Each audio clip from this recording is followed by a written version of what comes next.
Today I want to talk about how to end the cycle of frustration and discouragement in your love life. Because I sent a newsletter out about this today, earlier this morning, and I received some really great feedback on it.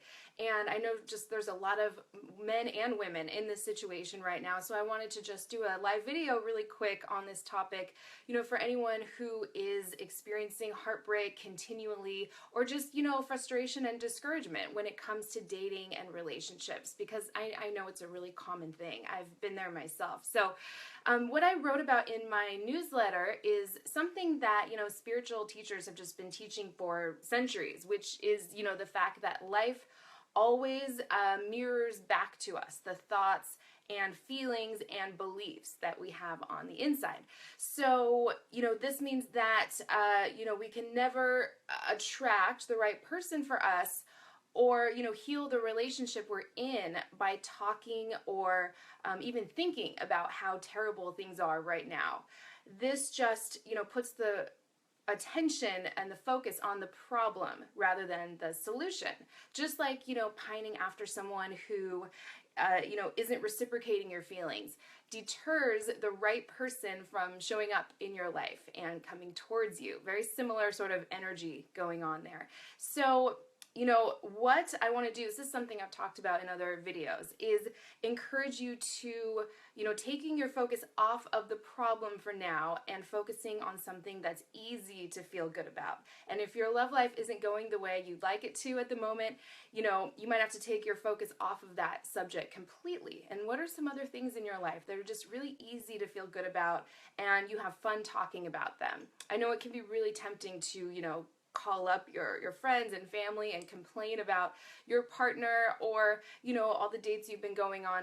But that, again, just keeps that focus on the problem and keeps you stuck in this cycle of, frustration and discouragement. I know we've all been there. This is a really, really common situation. So, for me personally, just from my own life, what's coming to me is when I was single, I would just continually attract emotionally unavailable men and men who didn't want to commit or who didn't, weren't interested in a real full-time committed relationship. And, of course that was because there was a part of myself that was deeply emotionally unavailable and, terrified of real intimacy and commitment as well. So instead of looking at, that part of myself, what I did was I allowed what was showing up in my life to influence my beliefs about all men in general. Men just don't want to commit, or you have to sort of strategize or manipulate the way a man sees you in order for a man to, want to be with you forever.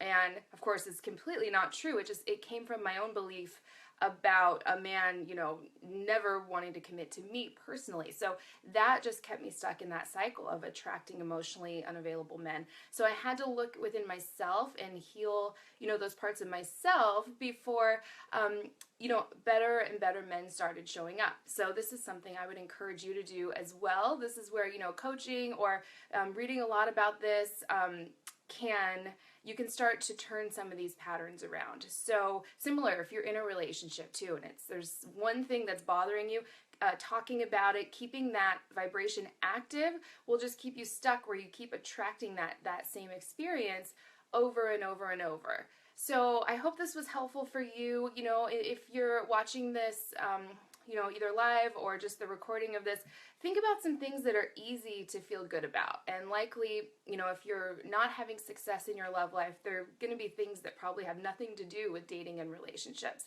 And I'd love to hear from you. Type them in the comment section.